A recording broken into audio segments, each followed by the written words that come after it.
दोबारा पूजा शुरू की जाए और ये इस्लामाबाद का पहला मंदिर बने। लेकिन इस जमीन पर कई कारोबारी लोगों की नजरें लगी हैं। हाल के दिनों में हुकूमत ने हिंगलाज और कटास राज की मरम्मत की है, लेकिन हिंदू कहते हैं कि पूरे देश में मौजूद छोटे बड़े मंदिरों की देखभाल और हिफाजत अब भी नाकाफी है। कल्बे अली, इस्लामाबाद। पाकिस्तान बनने से पहले बलूचिस्तान की दुर्गम पहाड़ियों पर बने प्राचीन हिंगलाज मंदिर की मान्यता कुछ वैसी ही थी जैसी आज जम्मू के वैष्णो देवी की है। बड़ी संख्या में तीर्थयात्री आज भी पैदल कठिन यात्रा करके हिंगलाज पहुंचते हैं। पौराणिक मान्यता है कि सती का कटा हुआ सिर यहीं गिरा था, इसीलिए ये सबसे महत्वपूर्ण शक्ति पीठों में गिना भी जाता है। हिंदू श्रद्धालुओं के साथ बीबीसी के वसतुल्लाह खान ने भी यही यात्रा तय की। पाकिस्तान के सबसे बड़े प्रांत बलूचिस्तान में हिंगलाज की शक्ति पीठ के बारे में जाने कब से ये रिवायत सुनने में आ रही है कि सती माता का सर यहीं गिरा था।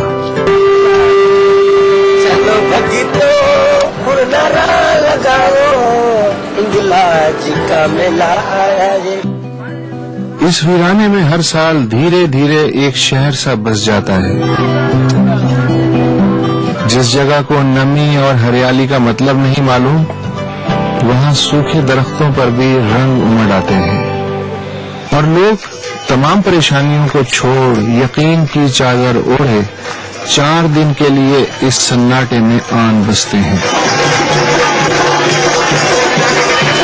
शहर में होते हम लोग को फिक्र होती, देखो अभी तक कोई फिक्र नहीं। मैं मुसलमान हूँ, लेकिन मैं इन पर अकीदत रखता हूँ। ये भी अल्लाह के बनाए हुए एक बुजुर्ग समझ के मैं इनका दीदार करने आया हूँ।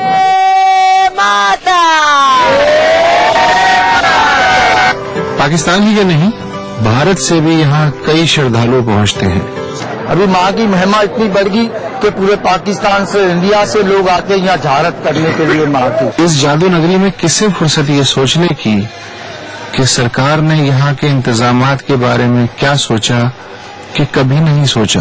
दिन के रंग आहिस्ता आहिस्ता शाम के सुनहरी पल में बदल रहे हैं, मगर थकन है कि मानो किसी नामालूम गुफा में कंबल ओढ़े सो रही है। सीप की तरह खुले मंदिर के द्वार को रोशनियों ने घेर लिया है। माता के दर्शन की रोशनी, दर्शनियों की आंखों से फूटने वाली रोशनी, और इस रोशनी से फूटने वाली जिंदगी ने बाजार को विदाई के लिए तैयार दुल्हन सा बना डाला है। अब हड्डियों में हल्की मीठी थकन सीढ़ी दर सीढ़ी उतर रही है। काला होके गोरा सब मंडली जमाए बैठे हैं, मगर वो जो कहते हैं कि भरे भरे मेले को भरा हुआ छोड़ना ही अच्छा, बस मैं भी यही कर रहा हूँ। वसतुल्लाह Khan, BBC, Hinglaj, Balochistan.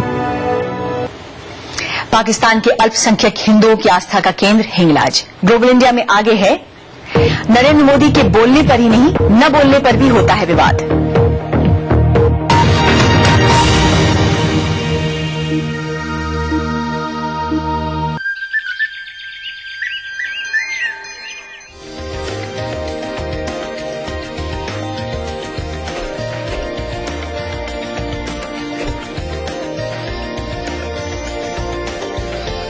Mall Haridwar, Uttarakhand largest mall and multiplex by Supertech.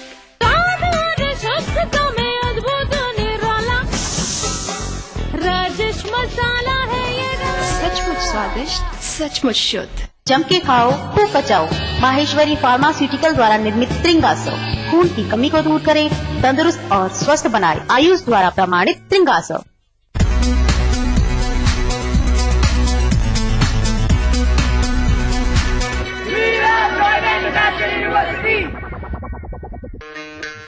पूरी दुनिया में जिसका नाम रोशन है, मोढेरा का सूर्य मंदिर।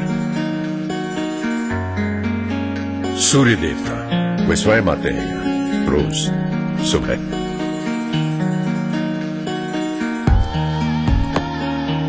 ये है पाटन की रानी उदयमती की वाह। कुआं गहरा होता है ये तो सुना था, ऊंचा होता है ये आज पहली बार देख रहा हूं। देखिए वडनगर का ये कीर्ति तोरण, जिसने बहुत कुछ देखा। ये पत्थर नहीं, इतिहास के पन्ने हैं, सुनिए इनका संगीत। यहाँ खुशबू है हुनरमंद हाथ की बीती हुई बात की, यहाँ खुशबू है गुजरात की। कुछ पल तो बिताइए इतिहास में, कुछ दिन तो गुजारिए गुजरात में। अति उत्सव क्या त्योहार, लिज्जत पापड़ हो हर बार, करम तुर्रम तुर्रम करम, मजेदार लिज्जतदार साथ स्वाद में लिज्जत लिज्जत पापड़। श्री महिला गृह उद्योग लिज्जत पापड़ का विशुद्ध मिश्रण।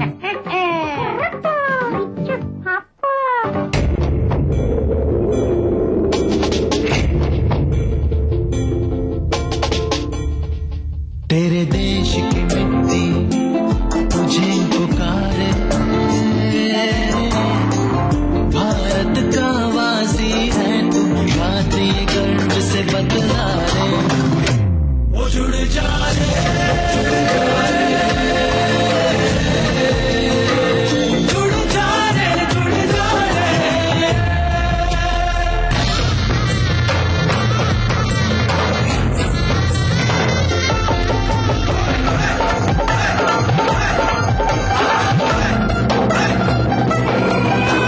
मिट्टी से ही शान, मिट्टी से ही पहचान। तो बनिए हिस्सा नेशनल पॉपुलेशन रजिस्टर का। कैंप्स शुरू हो चुके हैं। राष्ट्रीय जनसंख्या रजिस्टर, मेरी पहचान मेरा अभिमान, भारत सरकार द्वारा जनहित में जारी।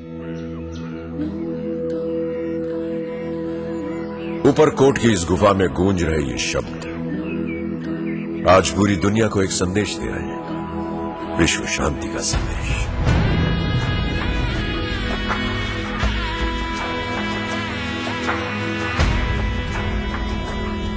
बचपन में एक बार दोस्तों से झगड़ा करके आया था, तो मां ने कहा शांत रहना सीखो, जानते नहीं तुम्हारा नाम गौतम बुद्ध के नाम पर रखा गया है। शांति का वही संदेश जूनागढ़ की इस चट्टान पर भी लिखा है। हम इसे पढ़ नहीं पाते मगर फिर भी समझ लेते हैं।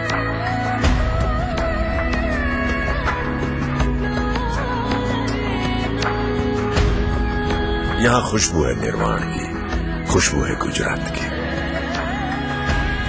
कहां मिलेगी इतनी शिक्षा किसी भी किताब में। कुछ दिन तो गुजारो गुजरात में।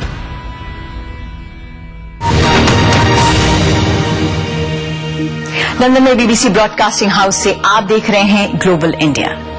दाने दाने पर लिखा है खाने वाले का नाम। भारत के खेतों में उगने वाले बासमती चावल की वर्षों से दुनिया भर में मांग रही है, मगर पिछले कुछ समय में उसकी मांग सबसे तेजी से अफ्रीका में बढ़ी है। पिछले 2 वर्षों में भारत से अफ्रीका के लिए होने वाले निर्यात दुगना हो गया है, मगर चावल के निर्यात में भारतीय व्यापारियों को कड़ी प्रतिस्पर्धा का सामना भी करना पड़ रहा है। पवन सिंह अतुल की रिपोर्ट।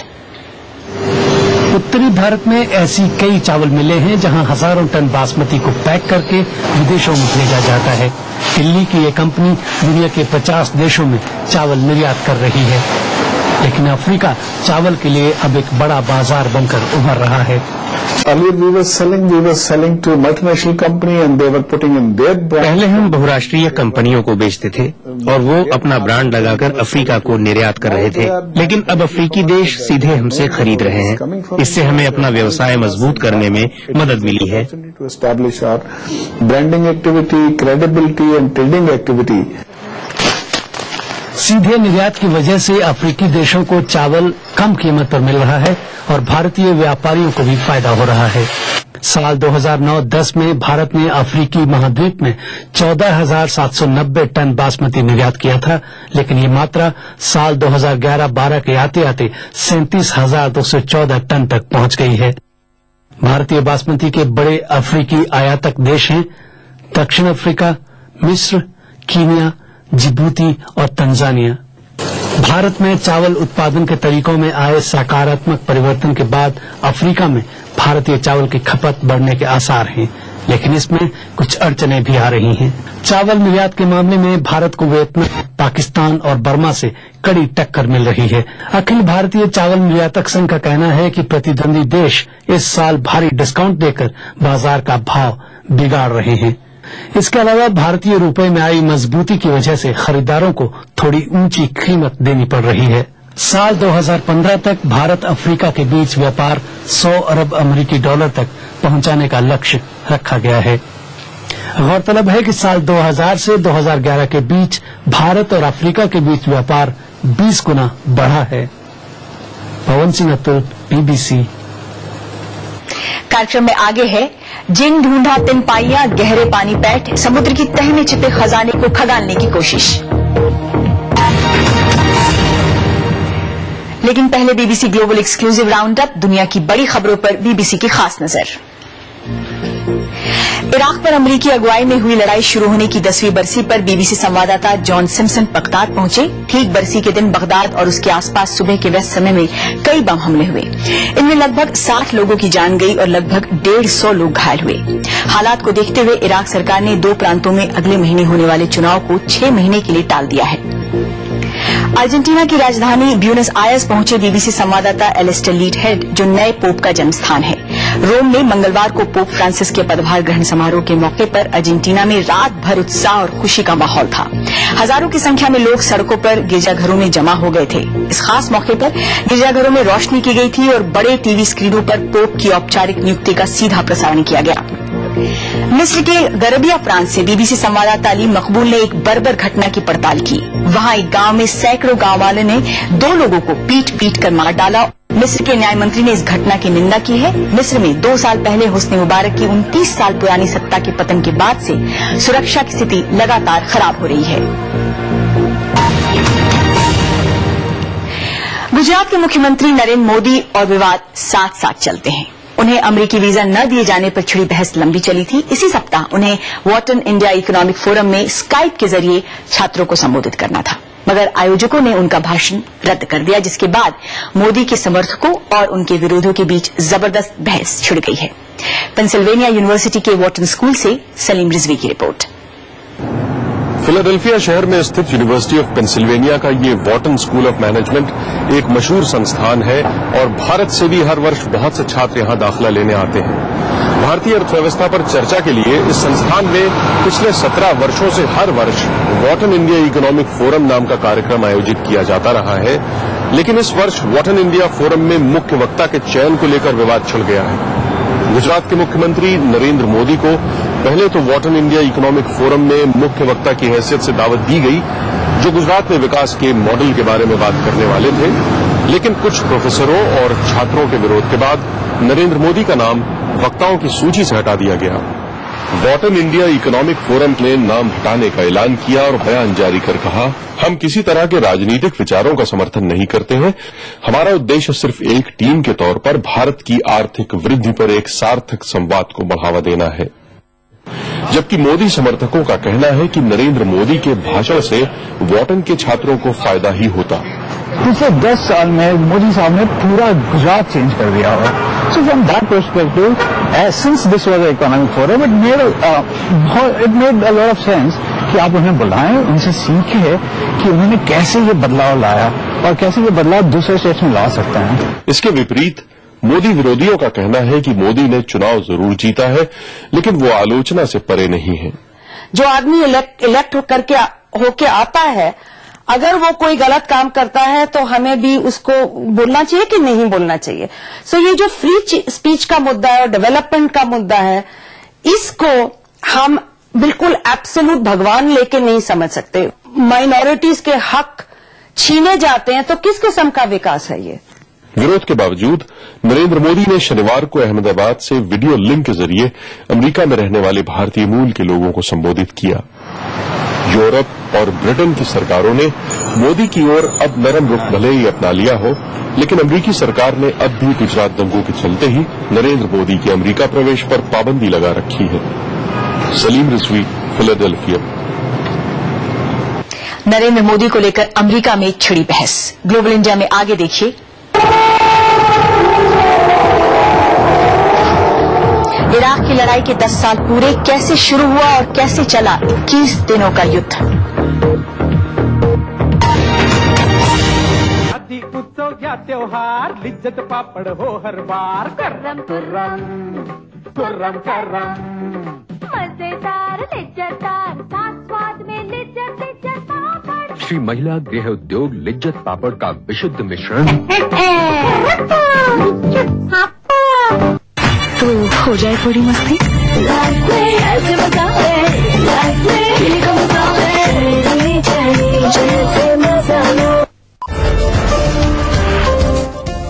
जो सपना देखा आवाम ने उसे साकार किया सरकार ने। मुख्यमंत्री विजय बहुगुणा की अनूठी पहल से आम जनता को मिलेगी जाम से निजात। लच्छीवाला देहरादून में शुरू हुआ उत्तराखंड का पहला फ्लाईओवर।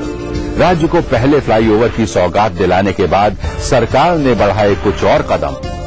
4 और फ्लाईओवर की सौगात देकर विकास में गढ़ा एक और नया आयाम। अब जाम से मिलेगा निजात, खुश होंगे सभी खास और आम। अब फर्राटे से निकल सकेंगे आप, क्योंकि आपके समय की कीमत हमने है जानी। जनता की समस्या का निकाला समाधान, ताकि आवाम के चेहरे पर लौटे मुस्कान। विकास का जो सरकार ने वादा किया, उसे मुकाम तक पहुंचाने का बीड़ा उठाया। तरक्की की राह पर उत्तराखंड सरकार, क्योंकि आपके समय की कीमत हमने है जानी।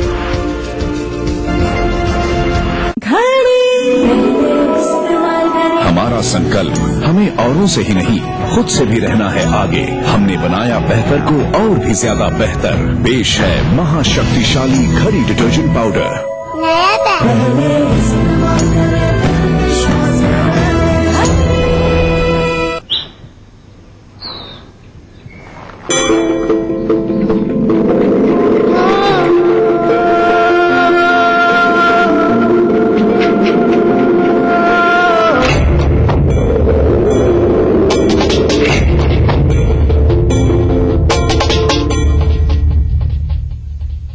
तेरे देश की मिट्टी तुझे पुकारे, भारत का वासी है तू, बात ये गर्व से बतला रे। ओ जुड़ जा रे, जुड़ जा रे, ओ जुड़ जा रे, जुड़ जा रे, जुड़ जा रे।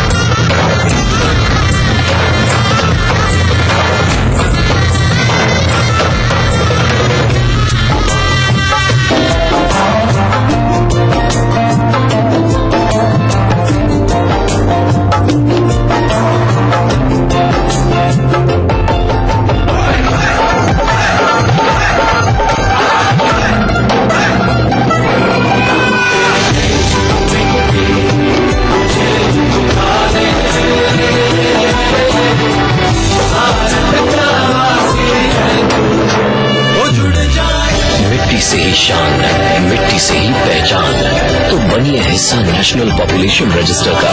कैंप्स शुरू हो चुके हैं। राष्ट्रीय जनसंख्या रजिस्टर, मेरी पहचान मेरा अभिमान, भारत सरकार द्वारा जनहित में जारी। घर बनाना हो या कोई बहुमंजिली इमारत, बांध या पुल, बिरला गोल्ड सीमेंट, चट्टानों सी मजबूती, खरे सोने की क्वालिटी, बिरला गोल्ड।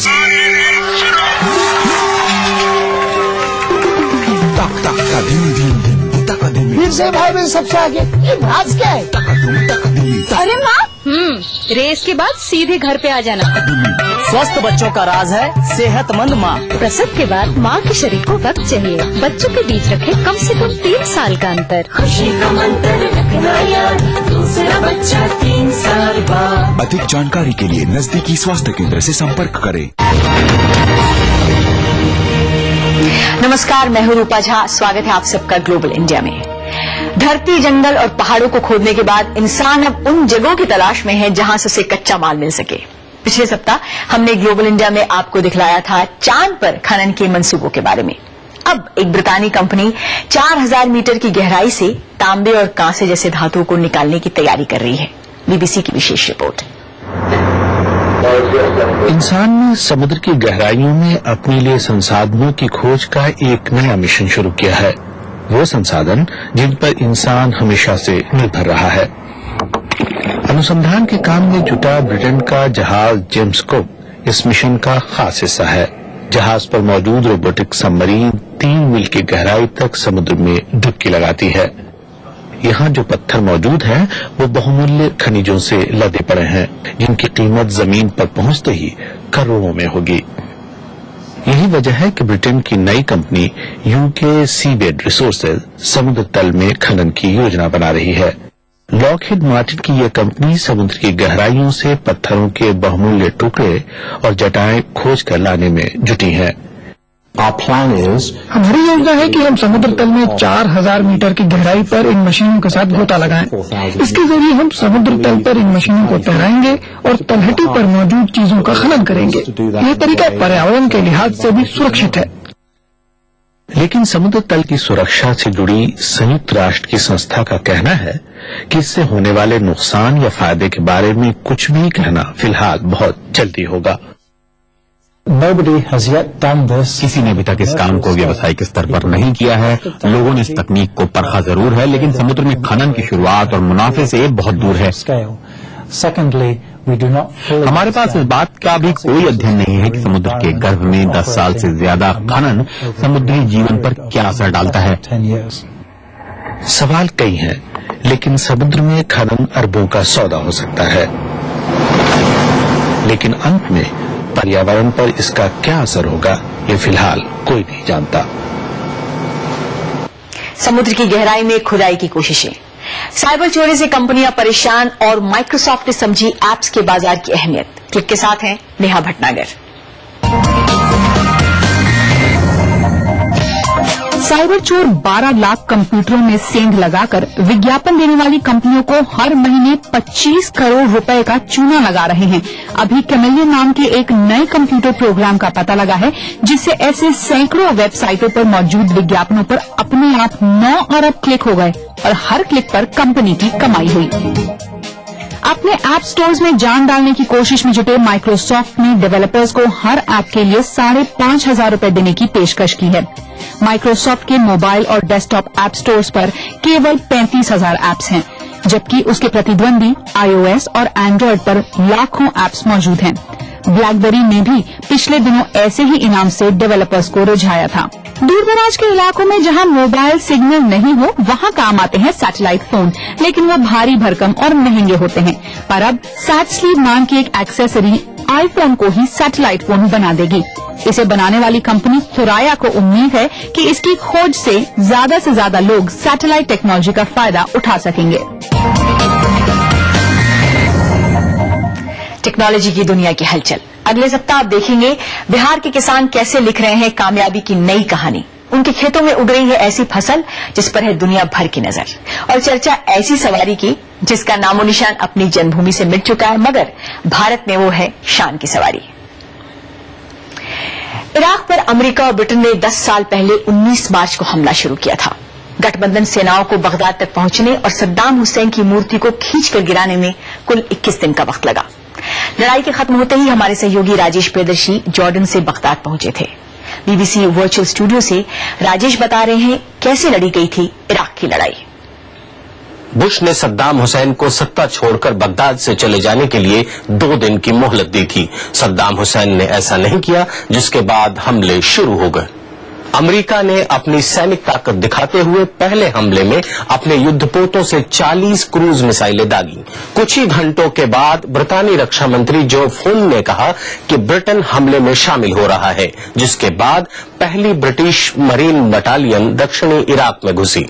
5 दिनों तक लगातार बमबारी होती रही। रेतीले तूफान की वजह से अमेरिकी डिवीजन 101 को बगदाद पहुंचने में मुश्किल हुई। 4th इन्फेंट्री डिवीजन के 12,000 सैनिक हमले को तेज करने के लिए भेजे गए। लड़ाई का 15वां दिन आते आते अमेरिकी और ब्रितानी सैनिक बगदाद के बिल्कुल नजदीक पहुंच गए। उन्होंने बगदाद से 15 किलोमीटर दूर एक एयरपोर्ट पर अपनी तैनाती की। सद्दाम हुसैन ने इराकियों से कहा कि वे विदेशी हमलावरों का डटकर मुकाबला करें। लड़ाई के 19वें दिन ब्रितानी सैनिकों ने दक्षिणी शहर बसरा पर कब्जा कर लिया। अमरीकी सेना का शिकंजा बगदाद पर कसने लगा तो इराकी सूचना मंत्री सईद अल सहाफ ने कहा कि उनकी सेना जमकर मुकाबला करेगी और आत्मसमर्पण नहीं करेगी। हमले के 21वें दिन अमरीकी सैनिक बगदाद के मुख्य चौराहे तक पहुंच गए और वहां खड़ी सद्दाम हुसैन की मूर्ति गिरा दी। ये दुनिया के लिए एक संदेश था कि अब सद्दाम हुसैन के हाथों में इराक की सत्ता नहीं है। इराक की लड़ाई इस मायने में पिछली लड़ाइयों से अलग थी कि वो सैटेलाइट टीवी के दौर की लड़ाई थी, जिसमें युद्ध के नाटकीय दृश्य लोगों के घरों तक पहुंच रहे थे। आप शायद ही भूले होंगे इन दृश्यों को। At this hour, American and coalition forces are in the early stages of military operations to disarm Iraq.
अगले सप्ताह ग्लोबल इंडिया में आपसे फिर होगी मुलाकात। तब तक के लिए रूपा झा को अनुमति दीजिए। नमस्कार।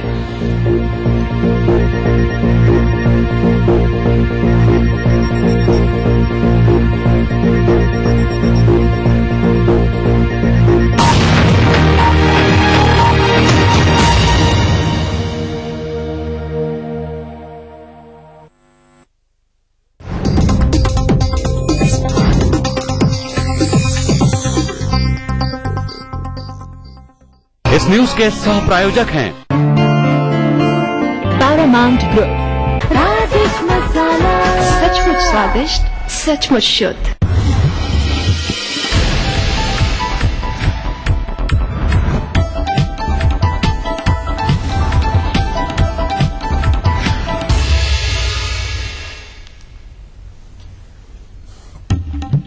टीटीवी की खबर का फिर हुआ बड़ा असर। एमटेक बिल्डर्स पर आलमबाग कोतवाली में मारपीट, धोखाधड़ी का केस दर्ज। अखिलेश सरकार के कामकाज पर भड़के मुलायम सिंह, मंत्रियों को मौज मस्त तो अफसरों को बताया कामचोर, 5 महीने का दिया अल्टीमेटम। लोहिया जयंती के मौके पर आडवाणी पर अचानक फिदा हुए नेताजी हाशिम अंसारी ने कहा, मुसलमानों से माफी मांगे मुलायम। पीलीभीत में सपा विधायक पर लगा जबरन जमीन कब्जा करने का आरोप, पीड़ित परिवार ने दी सामूहिक आत्मदाह करने की धमकी।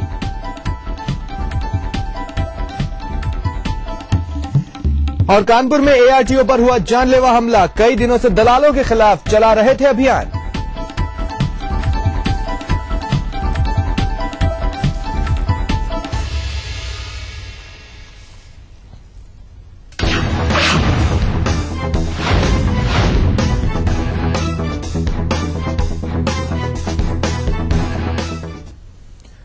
नमस्कार, अपना यूपी में आप सभी का स्वागत है। मैं हूं स्वप्निल। शुरुआत बड़ी खबर से। खबर गाजियाबाद से है। यहां बेखौफ बदमाशों ने एक बिल्डिंग कॉन्ट्रैक्टर के घर में घुसकर 37 लाख की लूट की वारदात को अंजाम दिया है।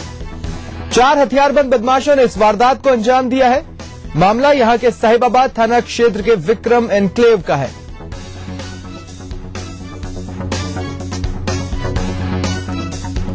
आपको बता दें, गाजियाबाद के साहिबाबाद थाना क्षेत्र के विक्रम एनक्लेव में एक बिल्डिंग कॉन्ट्रैक्टर रहते हैं।